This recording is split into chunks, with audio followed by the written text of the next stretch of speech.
வணக்கம். இது வழக்கு. பள்ளி கல்லூரிக்கு செல்லக்கூடிய மாணவ மாணவிகளுக்கு ஆபத்தும் தொற்றிக்கொண்டே வருகிறது என்றே சொல்லலாம். குறிப்பாக மாணவிகள் அதிகமாக பாலியல் பலாத்காரத்துக்கு உட்படுத்தப்படுகிறார்கள். சில மாணவிகள் திடீரென்று காரணம் புரியாமல் தற்கொலையும் செய்து கொண்டிருக்கிறார்கள். பெற்றோர்கள் ஒவ்வொரு மாணவ மாணவியையும் பள்ளிக்கு கல்லூரிக்கு அனுப்பி வைத்துவிட்டு பதைபதைப்போடு தங்களது வாழ்க்கை நகர்த்திக் கொண்டிருக்கிறார்கள். தற்கொலைக்கு சில நேரங்களில் காரணம் கூட தெரியாமல் பெற்றோர்கள் தவித்து வருவது இன்னும் கொடுமை.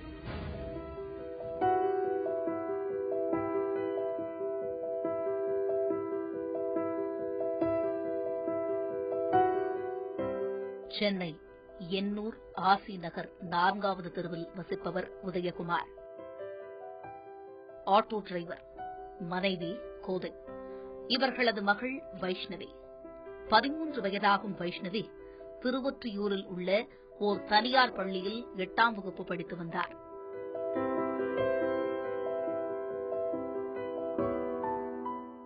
தினமும் காலையில் பள்ளிக்கு செல்லும் வைஷ்ணவி சரியாக மாலை 3:30 மணிக்கு எல்லாம் வீட்டுக்கு வந்து விடுவார். நேற்று மாலை 4 மணிக்கு மேலாகியும் வைஷ்ணவி வீடு திரும்பாததால் அவரது தாய் கோதை பள்ளிக்கு சென்று பார்த்துள்ளார். அங்கும் வைஷ்ணவியை காணவில்லை. கூட படிக்கும் வகுப்பு தோழிகளிடமும் விசாரித்திருக்கிறார்.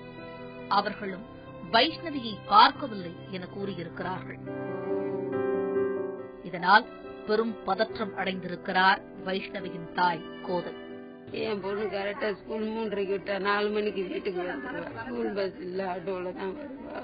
பஸ் அப்ப கூட எதுவுமே என்கிட்ட குறை சொன்னது இல்லையா, அப்படி இப்படின்னு நான் கோளாறு சொல்லி தான் என் பிள்ளைய அனுப்புவேன். யாருக்கிட்ட என் பிள்ளை சண்டையே போட மாட்டாங்க. யாராவது சொன்னா கூட அதை கேட்டுக்கிட்டு வர பிள்ளை. என் பிள்ளை சண்டையே போட மாட்டாங்க. நல்லா பேசிட்டு இருந்தாலே, நைட்டு கூட நல்லா சந்தோஷமா இருந்தாலே, காலையில நல்லபடியா ஸ்கூலுக்கு போனேன். பீட்டி சார் இருந்தாங்களே, பீட்டி 4:30 முடிஞ்சு எல்லாத்தையும் அனுப்பிட்டேன்னு சொல்றாங்களே. நான் 5:30 7 மணி வரைக்கும் அங்க உட்கார்ந்துட்டு தானே வந்து என் பிள்ளைய காணன்னு சொல்லிட்டு, அப்ப கூட தேடி பார்க்கணும்னு அவங்க சொல்லலையே. உங்க பொண்ணு வீட்டுக்கு போயிருக்கும், ஃப்ரெண்ட்ஸு கிட்ட கேளுங்கன்னு சொன்னதுனால தானே நம்பி என் பொண்ணு வீட்டுக்கு வந்திருக்கான்னு நான் நினைச்சிட்டு வந்தேன். அக்கம் பக்கத்தில் உள்ள உறவினர் வீடுகளிலும் தேடி பார்த்திருக்கிறார் வைஷ்ணவியின் தாய் கோதை. அங்கும் வைஷ்ணவி பற்றிய எந்த தகவலும் கிடைக்கவில்லை. பள்ளி சென்ற மகளுக்கு என்ன நேர்ந்திருக்கும் என்று கவலையடைந்த வைஷ்ணவியின் தாய் கோதை ஆட்டோ ஓட்டச் சென்ற தன் கணவர் உதயகுமாருக்கு மகள் காணாததை தெரியப்படுத்தியிருக்கிறார். அவரும் பதற்றத்துடன் வீடு திரும்பியிருக்கிறார். இதனையடுத்து வைஷ்ணவியின் பெற்றோர்கள் மீண்டும் பள்ளிக்கு சென்று வைஷ்ணவியை காணவில்லை என்று பள்ளி நிர்வாகத்திடம் புகார் கொடுத்துள்ளனர். உடனே அங்கிருந்த ஆசிரியர்கள் விசாரித்திருக்கிறார்கள். ஒவ்வொரு வகுப்பறையாக சென்று தேடியும் இருக்கிறார்கள். அப்படி 4வது மாடியில் உள்ள வகுப்பறைகளில் தேடியபோது திடீரென மொட்டை மாடியில் இருந்து யாரோ ஒருவர் கீழே குதிப்பது போல் இருந்துள்ளது.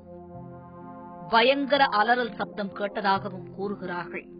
உடனே உதயகுமார், கோதை மற்றும் ஆசிரியர்கள் அதிர்ச்சியடைந்து கீழே ஓடி வந்திருக்கிறார்கள்.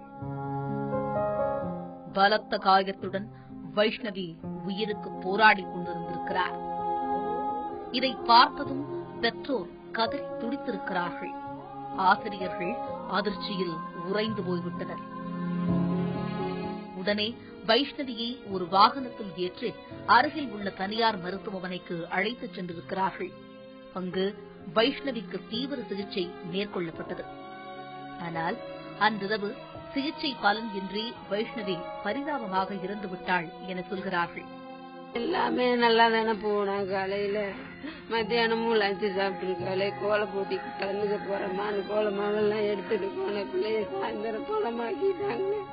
நான் போய் கேட்டதுக்கு உங்க பிள்ளை எல்லாம் வீட்டுக்கு போயிருச்சுன்னு சொன்னாங்களே. அதை நம்பி தானே நான் வீட்டுக்கு வந்தேன். என் பிள்ளை எப்படி போச்சுன்னு தெரியலையே, எப்படி போனேன்னு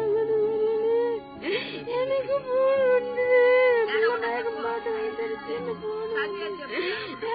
நல்லா வாங்குவாளே, மார்க்கெல்லாம் நல்லா வாங்குவாளே. என் பிள்ளை நல்லா படிப்ப, அந்த புக்கெல்லாம் இருக்கு, அவங்க ஹேண்ட் ரைட்டிங் எல்லாமே. எனக்கு யாருமே சந்தேகம் எல்லாம் தெரியலையே, என்ன ஆச்சுன்னா எனக்கு தெரியலையே. என் பிள்ளை நல்லபடியா தானே ஸ்கூலுக்கு போனேன். என்கிட்ட தேவையில்லை, ஏன் எடுத்தானே வாங்குவாங்க. இருக்கு, அவனுக்கு எல்லாமே இருக்கு. எல்லாமே எடுத்து காட்டுறேன்.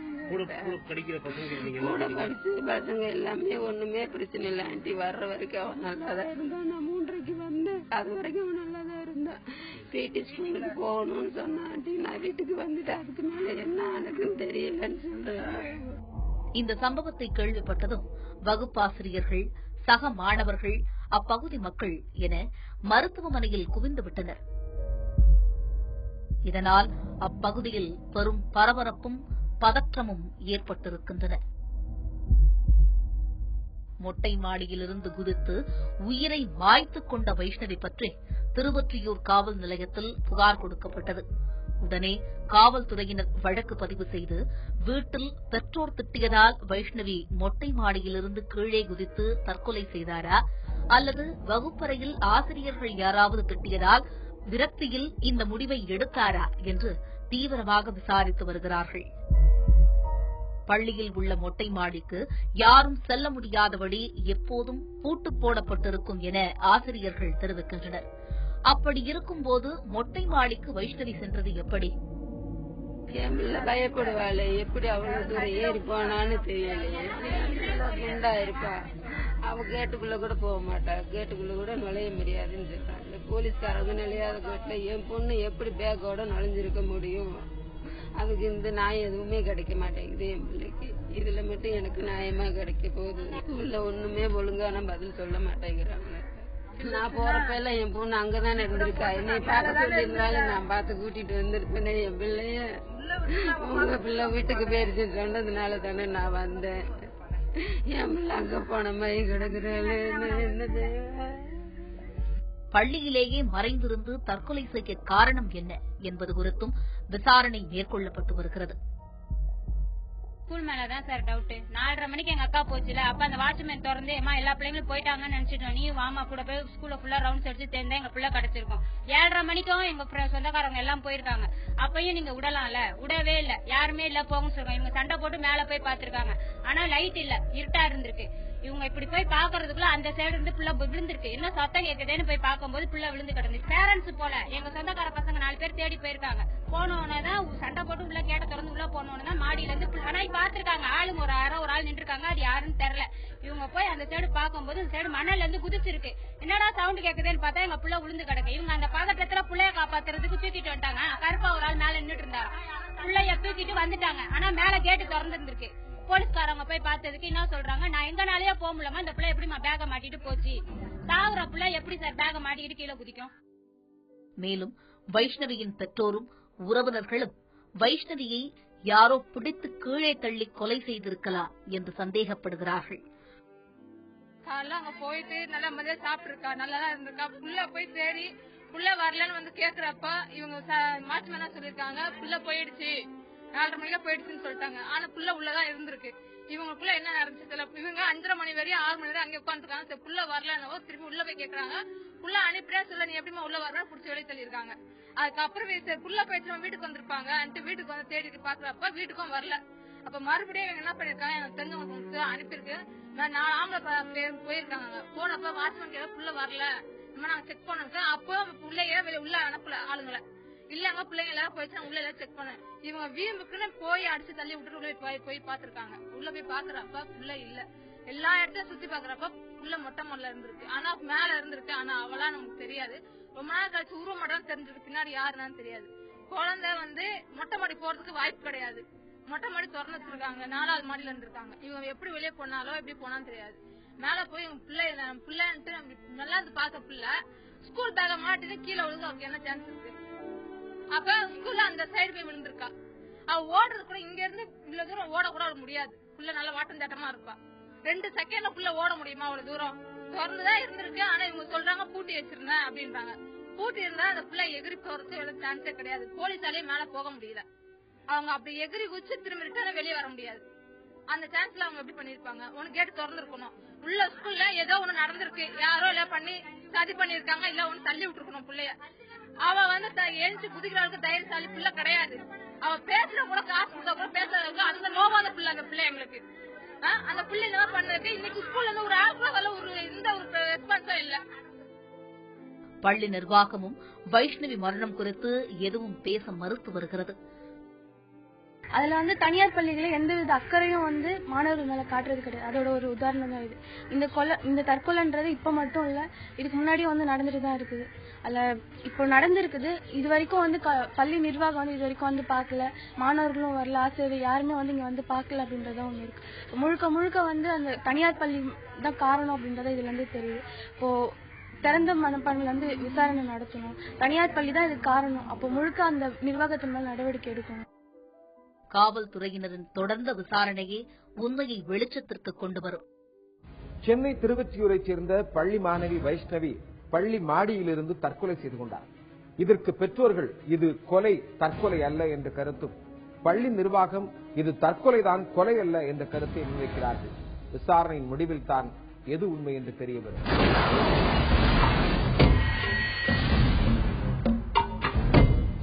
சென்னை திருவொற்றியூர் பள்ளி மாணவி வைஷ்ணவியைப் போலவே திருப்பூரில் உள்ள ஒரு பள்ளி மாணவி பள்ளி முடித்து வீடு வந்து தூக்கு போட்டு தற்கொலை செய்திருக்கிறார். இந்த தற்கொலைக்கான காரணம் என்ன?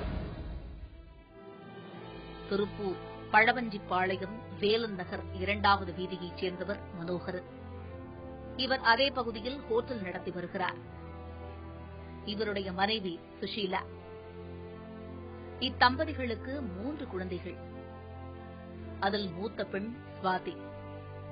18 வயதான சுவாதி அருகில் உள்ள ஓர் அரசு பள்ளிக்கூடத்தில் +2 கணினி அறிவியல் பாடப்பிரிவில் படித்து வந்தார். சில தினங்களுக்கு முன் சுவாதி பள்ளியில் இருந்து மாலை வீடு திரும்பியிருக்கிறார்.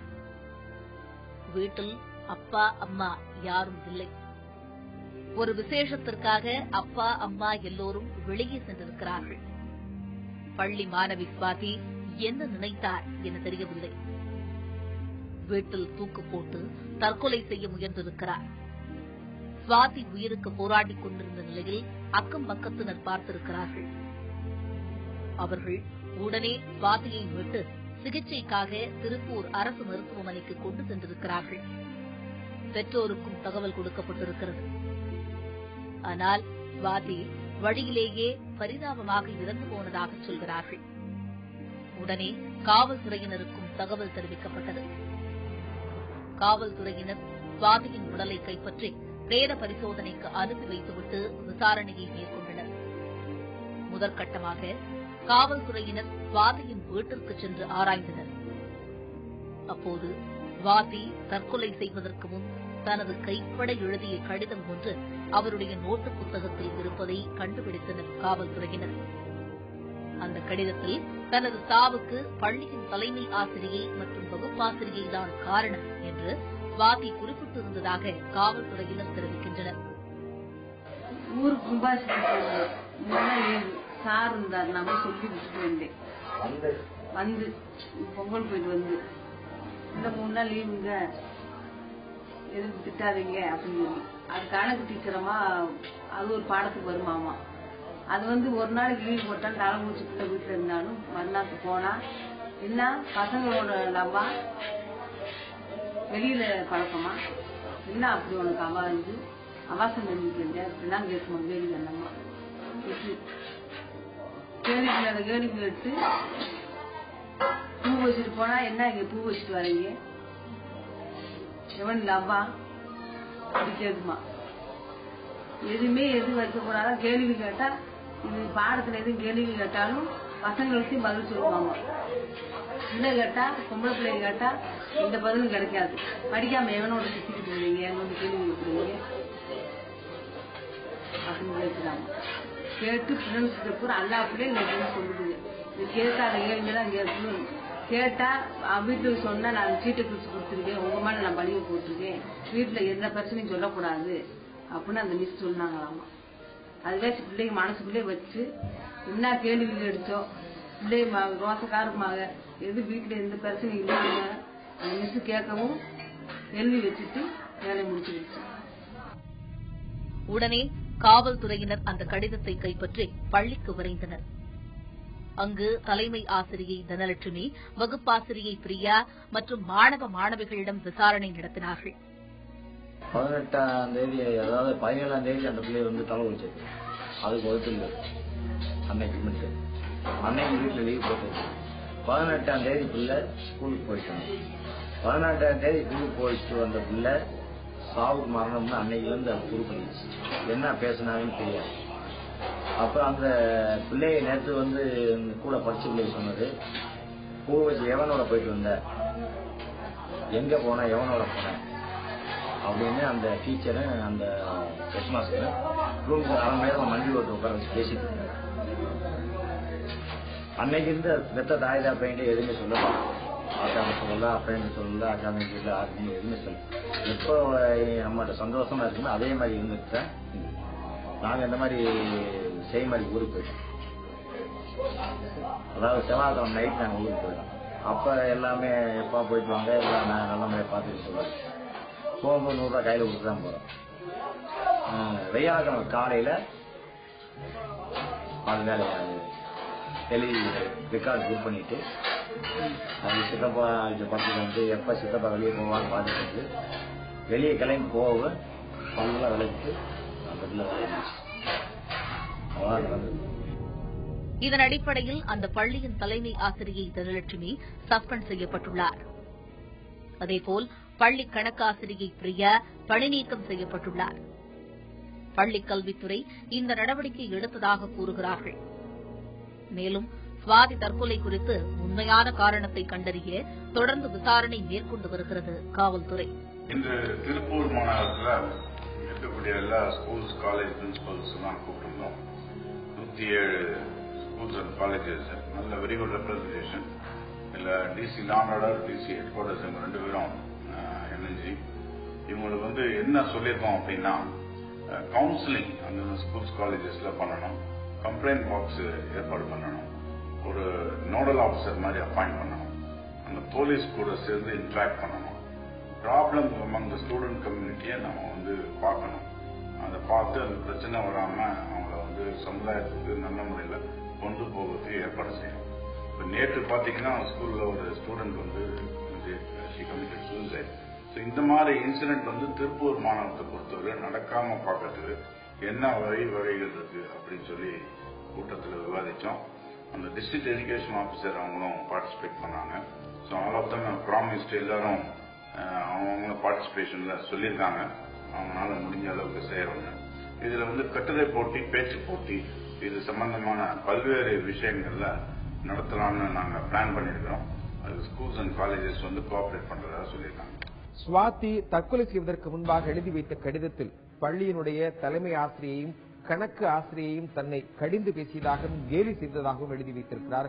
அதனால் தான் இந்த தற்கொலை முடிவு என்று எழுதியிருக்கிறார். பொதுவாக கிராமத்தில் இருக்கக்கூடிய பள்ளிக்கூடங்களுக்கு மாணவிகள் குறைவாகவே வருவது வழக்கம். அப்படி வரக்கூடிய மாணவிகளை ஊக்கப்படுத்துவதுதான் மிக மிக முக்கியமான ஒன்று. அதுதான் நல்ல ஆசிரியைக்கும் அழகு. இந்த வரதட்சணை கொடுமை பற்றிய செக்ஷன் 498A ஆஃப் இந்திய தண்டனை சட்டம் வந்து என்ன சொல்லுதுன்னு பார்ப்போம். வரதட்சணை கொடுமைங்கிறது வந்து ஒரு சமூக அவலம். அந்த சமூக அவலத்தை போக்குவதற்கு தான் வந்து ஒரு நல்ல சமூகத்தின் கடமை. ஆனால் இந்த வரதட்சணை கொடுமை இன்றும் நடைபெற்று வருகிறது. அதை எதிர்த்து பல பெண்கள் போராடி வருகிறார்கள். யார் அந்த வரதட்சணை கொடுமை இழைப்பார்களேயானால் அவருக்கு 3 வருட சிறை தண்டனை கிடைக்கவும் அதில் வாய்ப்பு இருக்கிறது. ஆனால் சமீப காலமாக இந்த வரதட்சணை கொடுமை என்கிற இந்த சட்டத்தை தவறாக பயன்படுத்தப்பட்டு வருகிறது என்று எல்லோரும் மத்தியிலும் பரவலாக ஒரு எண்ணம் தோன்றுகிறது. அந்த எண்ணத்தின் வெளிப்பாடாக சமீபத்தில் உச்சநீதிமன்றம் அருணேஷ்குமார் என்ற வழக்கில் என்ன சொல்லியிருக்கிறது என்றால், இந்தியா முழுவதும் 3,72,000 வழக்குகள் இந்த வரதட்சணை கொடுமைக்காக போடப்பட்டுள்ளது. ஆனால் அதில் 15 விழுக்காடு மட்டுமே தண்டனை பெறக்கூடிய வாய்ப்பு இருப்பதாகவும், கிட்டத்தட்ட 3,17,000 வழக்குகள் விடுதலையாகக்கூடிய சூழ்நிலை இருக்கிறதாகவும் உச்சநீதிமன்றம் தன்னுடைய தீர்ப்பில் சொல்லியிருக்கு. அதனால எதனால இந்த பொய் வழக்குகள் போடப்படுதுன்னு பார்த்தா, கணவன்மார்கள் மேலேயும் அவர்கள் குடும்பத்தை சார்ந்தவர்கள் மேலேயும் ஒரு பொய் வழக்கு போட்டு அவர்களை இம்மீடியட்டா கைது செய்யறதுக்கு உண்டான வாய்ப்பு இருக்கிறதுனால தான் இந்த பொய் வழக்கு நிறைய போட்டு, இந்த பொய் வழக்கினால் சமூக பாதிப்பு மட்டுமல்லாமல்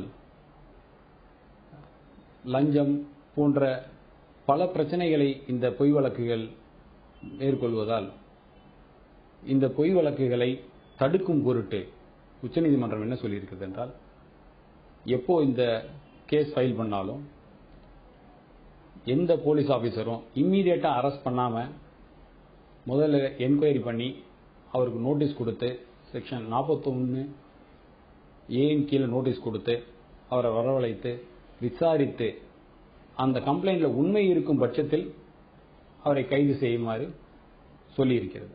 அவ்வாறாக இல்லாமல் அவர்கள் இம்மீடியட்டாகவே அரெஸ்ட் செய்தால் அந்த போலீஸ் அதிகாரி மீது கூட துறை ரீதியான நடவடிக்கை எடுக்கவும் நீதிமன்ற அவமதிப்பு நடவடிக்கை எடுக்கவும் கூட இந்த தீர்ப்பு வழிவகை செய்துள்ளது. இந்த வரதட்சணை தடுப்பு சட்டம் என்பது ஒரு கேடயமாக கொடுக்கப்பட்டுள்ளது. அதை ஆயுதமாக பயன்படுத்துவோர் மீது சட்டம் பாயும்.